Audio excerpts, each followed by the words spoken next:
আপনার কি মাথায় সমস্যা? অ্যাডাল্ট ছেলে মেয়েদের রুমের মধ্যে ঢুকে আপনি দরজা বন্ধ করে দিচ্ছেন।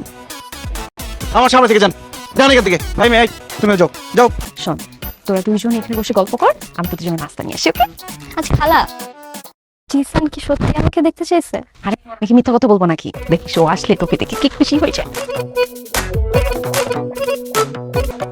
এখন জিসান বাবাজি আরামসে রিল্যাক্সলি প্রিপারেশন নিতে পারবে। তুলিকে দেখে ওর মনটা ভালো হয়ে যাবে।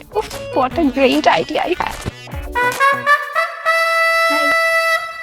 তুলি, তুমি আমার ঘরে?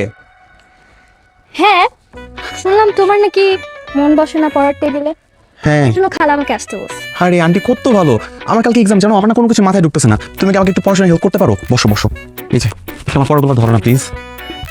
এই যে ধরো। কি ব্যাপার ম্যাডাম, এত খুশি খুশি লাগছে?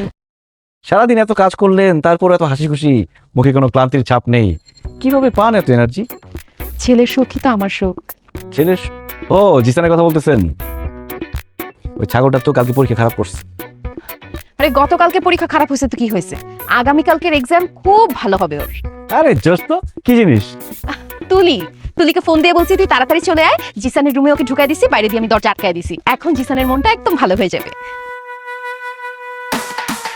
কি হলো? জিসান, হ্যাঁ জিসান, আপনার কি মাথায় সমস্যা? অ্যাডাল্ট ছেলে মেয়েদের রুমের মধ্যে ঢুকে আপনি দরজা বন্ধ করে দিচ্ছেন। আমার সামনে থেকে যান, যান এখান থেকে। ভাই মেয়ে তুমি যাও যাও। আমি তো এটা বুঝতেছি না আমার অপরাধটা কি। আপনার কোনো অপরাধ নাই, অপরাধ আমার। আপনাকে বিশ্বাস করে আমাদের বাসায় নিয়ে আসছি। কালকে আমার ছেলের পরীক্ষা, এর ছেলেটা মাথা দিতে আসছে। এই মেয়ে যেতে বলছি না। I am sorry.